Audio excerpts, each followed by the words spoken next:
and authority generated profit. Families paid for mercy, villagers paid for blessings, nobles paid for silence. The priests grew powerful, untouchable, feared, a force greater than kings because kings ruled by law, but priests ruled by God, or so they claimed. And at the heart of their power lay one method above all: the pre-execution breaking, a ritual so feared that women would faint at the mere sight of the instruments, a ritual said to strip the devil from the soul. But in truth, it only stripped humanity, and the priests performed it with a devotion that bordered on worship. This was their masterpiece, their innovation, their invention, their signature method, the pre-execution breaking. It was not a single ritual, but a sequence, crafted with precision, honed over years, perfected through countless victims. It worked on 3 levels: technically, symbolically, psychologically. The ritual involved stages designed to break different parts of the human spirit. 1. The binding asterisk, rope wrapped not to restrain but to distort posture, forcing the chest to compress so breathing became effort. 2. The ashing asterisk, ash smeared over the eyes and mouth, symbolizing the death of earthly ties, caused burning, coughing, disorientation. 3. The carving asterisk, symbols etched lightly into the skin, crosses, circles, runes, not deep enough to kill, just deep enough to bleed. 4. The dousing asterisk, cold water poured over the body in intervals, shocking the system, numbing thought, inducing panic. 5. The hanging asterisk, suspension over a pit, never fully submerged, but close enough that the accused believed drowning was moments away. ##### symbolically. The ritual told a story. Ash meant death. Water meant baptism. Blood meant confession. Hanging meant purgatory. Pain meant purification. To the priests, each step was a sermon. To the accused, each step was a descent. #### psychologically. This was the true genius of the method. The ritual did not aim to kill. It aimed to break identity. Days without sleep. Prayers chanted in circles. Voices speaking in unison until reality blurred. They whispered lies. The devil rides your spine. You poisoned the crops. You killed the newborn. You cursed your husband. You are the gateway through which demons walk. After enough pain, enough deprivation, enough terror, the accused believed it. Self-doubt became guilt. Guilt became confession. Confession became proof. And once the confession was spoken, the priests triumphed. The ritual concluded with one final act. The marking, ***, a heated iron pressed just below the collarbone. The witch's seal, they called it, symbol of guilt, symbol of sin, symbol of ownership. Once marked, the accused was no longer a person. She was evidence. And then, finally, she was ready for execution. But the villagers who watched her burn never knew what had happened before the fire. They saw only the flames, not the breaking. But no system built on terror remains unchallenged forever. Whispers began, first in small towns, then in cities, then in noble courts where wives and daughters lived in fear of a stray accusation. A resistance formed not of armies, but of doubts. Some priests questioned the rituals. Some scholars investigated confessions. Some townspeople wondered why the accused always broke the same way. Reports emerged of women confessing to identical crimes miles apart. Stories repeated like scripts. But the greatest enemy was not skepticism. It was truth. A physician, one of the few educated enough to understand the human mind, published a treatise arguing that confessions extracted under torment were unreliable. The church condemned him, but the documents circulated secretly. Then came the political factions. Rivals of the church used witch trials to undermine clerical authority. Kings grew uneasy seeing priests gain more power than sovereigns. Pressure mounted. Suspicion swelled. The system that once thrived on fear now found itself surrounded by it. Because if priests could invent witches, could they not also invent enemies? And if they could condemn anyone, who was safe? The enemy approaching the priests was not an army with swords. It was an idea. An idea that perhaps the church had gone too far. That perhaps the devil was not hiding in women, but in the cruelty of men. Yet the priests, blinded by conviction and fueled by the confessions they themselves manufactured, believed the resistance proved something, that the devil was everywhere. Their paranoia grew. They doubled down, accelerated trials, expanded rituals. The machine was eating itself, and as it spiraled, it approached the moment you saw in the beginning. The night when the ritual reached its peak, when the breaking became irreversible, when one woman became the symbol of everything wrong with the system. She would be the climax. But before she burned, something would happen that none of the priests expected. Something that would expose the truth. Something that would destroy the machine they built. We return to the courtyard, to the torches, to the chanting, to the woman suspended over the pit of black water. But now you know the truth. This is not justice. This is not faith. This is not salvation. This is a ritual designed to break her. And tonight they intend to perfect it. The young priest who invented the first breaking stands closest to her. His eyes are hollow with zeal. His hands tremble not with fear, but with anticipation. He believes he is about to expose the greatest which ever accused. He believes her confession will silence all critics. He believes this ritual will cement the church's authority forever. He steps forward. The chanting stops. Even the torches seem to hold their breath. "Speak," he demands. The woman's voice finally emerges. Hoarse, broken. "I have nothing to confess." The priests recoil as though struck. The young priest snarls. He signals. The rope lowers her toward the pit. Her toes touch the black surface. She gasps. The water is freezing, cold enough to shock the lungs into panic. "Confess," he commands again. "I have done nothing," she whispers. The young priest's jaw tightens, and then, in a moment that will shatter everything, she does something none of the priests expect. She looks at the villagers gathered in the shadows. She meets their eyes, and she says, "Look at what they do. Look at what they call holy. Look at how they break us before they burn us. Ask yourselves, who is the real monster here?" The crowd shifts. Unease ripples through them. They had never heard anyone speak during the breaking. They had never heard someone defy the priests. The young priest panics. He orders her submerged. The rope plunges her into the pit. Bubbles rise. Torches flicker. The crowd gasps. Seconds pass. Then minutes. The priests chant louder. Finally, he has her raised. She emerges coughing, choking, but alive. And with the last of her strength, she speaks one final truth. "I confess nothing, because there is nothing in me but the fear you planted." Silence. Frozen, absolute silence. And in that silence, something collapses. Not in her, in them. The villagers see the cruelty, the injustice, the madness. A murmur spreads through the crowd. And for the first time, the priests lose the room. Power built on fear collapses the moment fear shifts direction.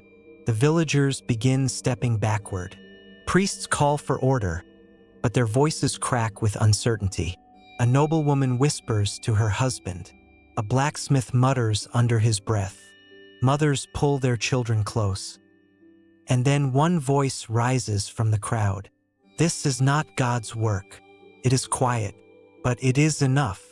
Dozens of eyes turn to the young priest, not with reverence, but with suspicion. More voices follow. Why does she speak truth?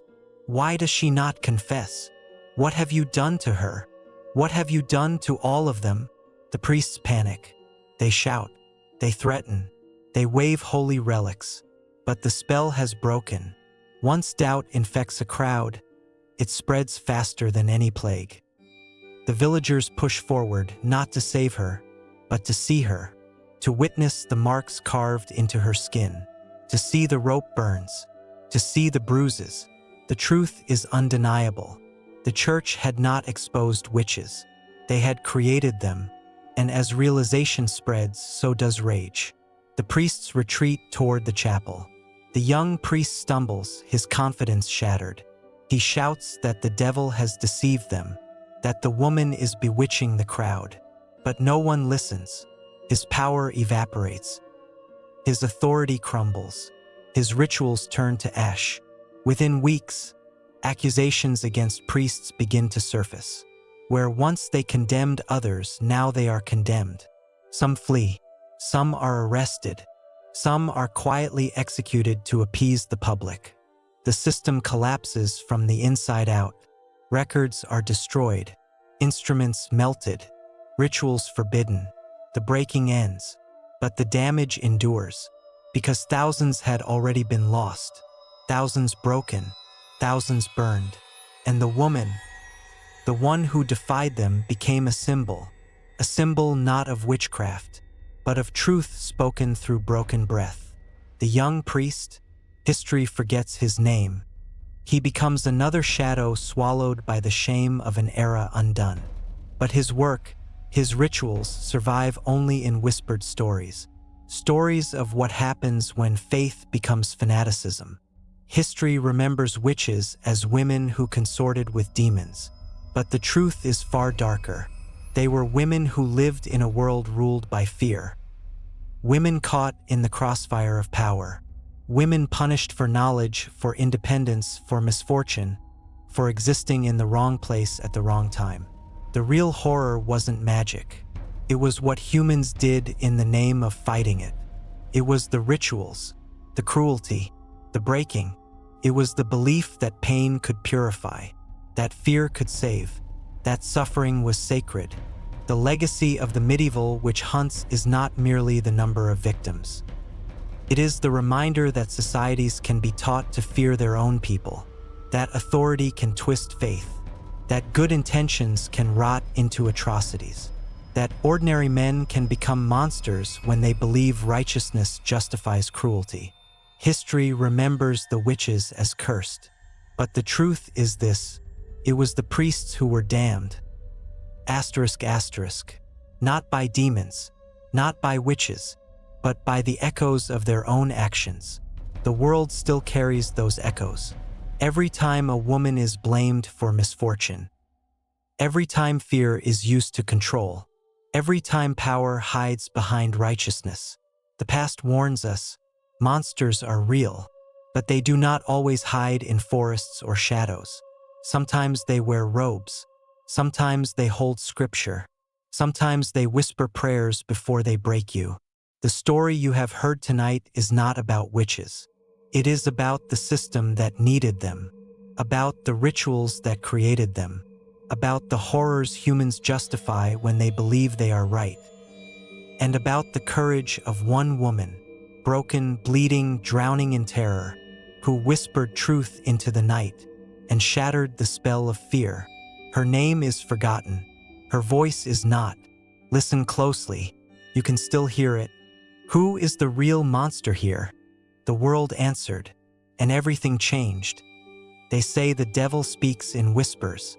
It happened on a night when the moon looked bruised, swollen like an eye beaten by God himself. You're standing in the courtyard of a medieval monastery. The stones slick with cold dew and something darker. You expect silence. Monks at prayer, the rustle of robes, the mutter of scripture. But then you hear it. A scream. Raw, wet, animal. It rips through the night like the tearing of fabric, sharp enough that even the torches tremble. You turn. Behind the chapel, a procession emerges. Hooded priests dragging a woman whose bare feet leave streaks across the stone. She is young, or maybe she once was. Dirt and rot have a way of aging people too quickly. Her wrists are bound, her hair knotted with sweat, her breath quivering as though afraid to leave her body. You expect a quiet condemnation, a prayer, a ritual of forgiveness. Then you see the circle. 12 priests standing around a pit of black water, chanting not in Latin, but something older. Their faces are shadowed, lit only by the glow of embers in their raised censers. Thick smoke curls around them, sweet at first, then bitter, then nauseating. The woman is pulled to the center. Her knees hit the ground. Priest leans in. His voice is soft, too soft.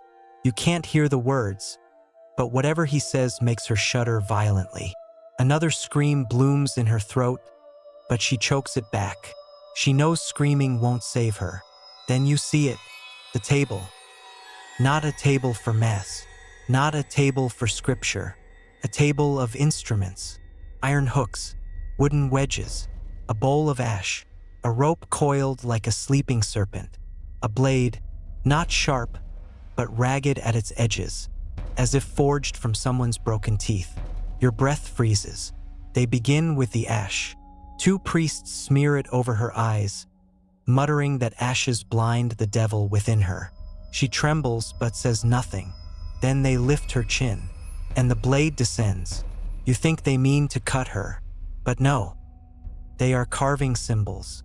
Slow, deliberate, puncturing her skin just enough to drip.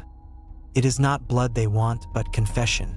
The ash mixes with the red, forming streaks down her cheeks like tears shed by the earth. She begs them with her eyes, not for mercy, for truth, for someone to say this isn't real. But it is real, too real. A priest steps behind her and lays a hand on her head. "Speak," he commands. She opens her mouth. Nothing comes out, and that is when everything changes. Because the priests are done waiting. They pull the rope tight around her chest. They lift her, and as she dangles above the black pit, gasping, choking, eyes wild with fear, you realize this is not an execution. This is a ritual, preparation, a breaking, and she is only at the beginning. You think you've seen the worst. You haven't, because here is the truth they never told you in school, never whispered in sermons, never carved into the margins of dusty medieval chronicles. Medieval priests did far more to accused witches before execution than any pyre could ever reveal. Asterisk, asterisk. The fire was the ending, a spectacle, public cleansing. But what happened before the flames? That was the real punishment. It wasn't chaos. It wasn't superstition. It wasn't fear. It was strategy, a system sharpened over generations. A method designed not to destroy witches, but to create them. The church needed enemies. It needed demons to justify power. It needed fear to anchor obedience. And so the priests crafted a process to turn ordinary women into monsters, not through magic, through pain. A process that blended theology with theater, doctrine with dread, sanctity with cruelty. A process that made even innocent women confess to crimes they had never imagined. Before the accusation came the whisper. Before the trial came the ritual. Before the execution came the breaking. And here lies the darkest truth. The priests believed they were saving souls, even as they destroyed bodies. Asterisk, asterisk. To them, suffering was purification. Pain was enlightenment. Terror was truth laid bare. Every scream was a hymn. Every confession a victory. Every ritual a step toward divine order. But behind their piety lurked ambition. And behind their rituals lurked something colder, harder, more human. Control. Control over the frightened towns. Control over women who dared to speak. Control over knowledge. Control over mystery. Control over fear itself. This story, the one you're about to witness, is not about witches.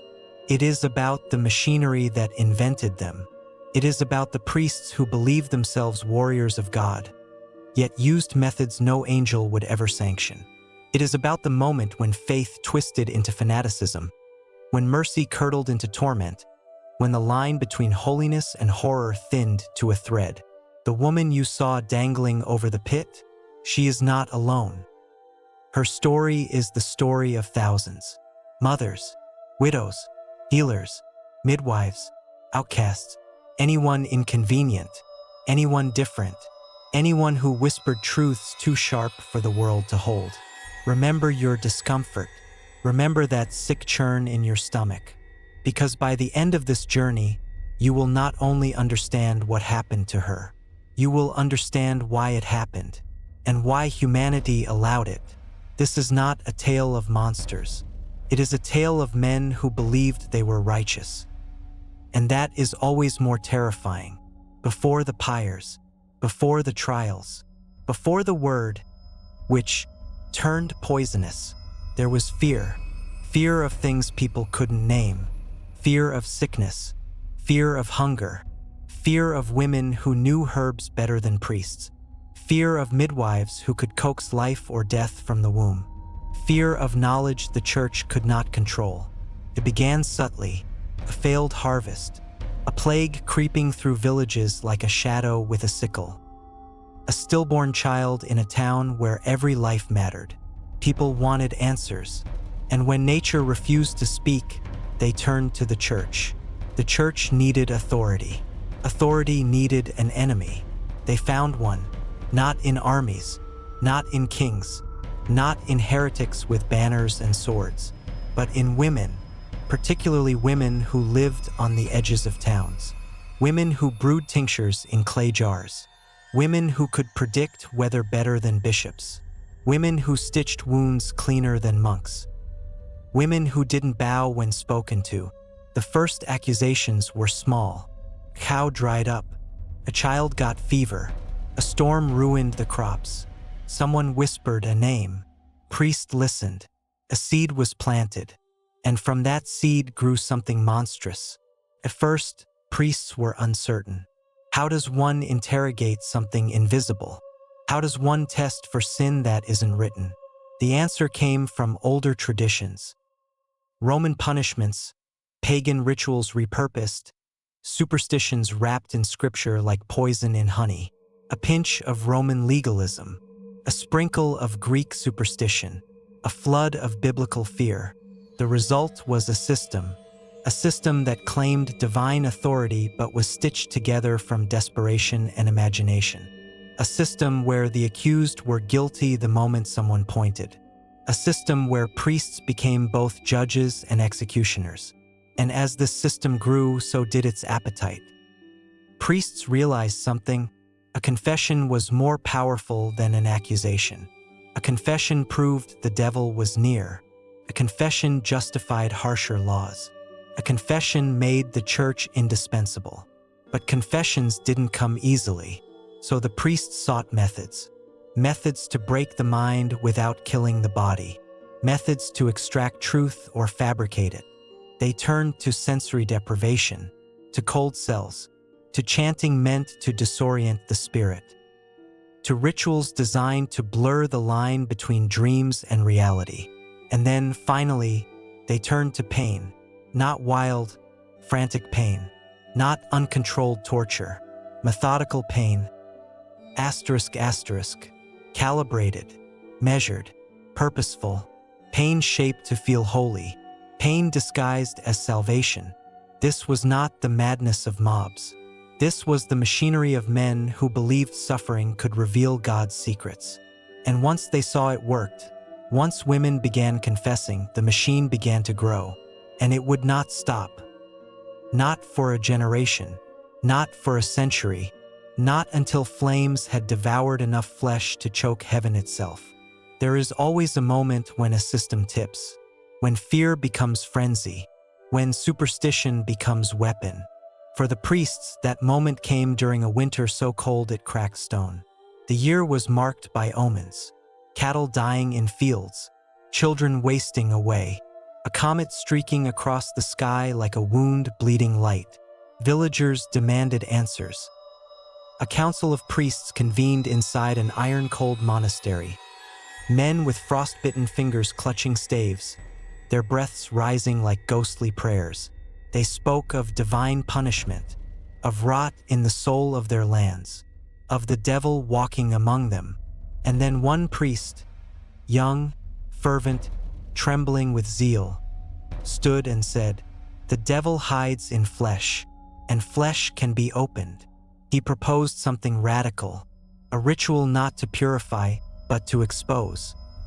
A ritual to force the truth out of suspected witches. At first, the room fell silent. Then someone agreed. Then another. Then another. And the breaking began. The first victim was a midwife, an old woman who delivered half the village's children. A stillborn birth had occurred under her care. Someone whispered. Someone accused. The priests seized her, bound her, dragged her into the chapel. And there, beneath the stone Christ whose eyes seemed to look away, they tried their new ritual. It began with prayer, then chanting, then questions she could not answer. When the old woman refused to confess to a crime she did not understand, the young priest approached. He pressed a wooden wedge between her fingers and tightened the rope. The scream that tore from her lips was unlike anything the chapel had ever heard. It echoed against the walls, climbed the rafters, and seemed to cling to the crucifix like a dark vine. Her joints cracked, her breath fractured. Her eyes bulged with terror. She confessed, not because she was guilty, because the pain was unbearable. The priests looked at each other. It worked, and that was enough. Word spread. Other monasteries adopted the ritual, then towns, then cities. The breaking point had been reached, the threshold crossed. What began as fear had mutated into machinery. What began as superstition had evolved into protocol. The priests did not see themselves as monsters. They saw themselves as surgeons of the soul. And with every confession, their confidence grew. If pain revealed the devil, then pain was holy. If confession saved souls, then torment was mercy. But beneath the pious explanations lay something unspoken. Power. The power to decide who lived, who died, who screamed, who broke. And the priests wielded that power like a blade sharpened on human fear. Once the wheel of fear began turning, it could not be stopped. Priests refined their methods like craftsmen perfecting a trade. The first calculated cruelty came with the invention of the silent cell. A stone chamber underground. No light, no sound. Just enough food to survive, not enough to understand time. Women were left there for days.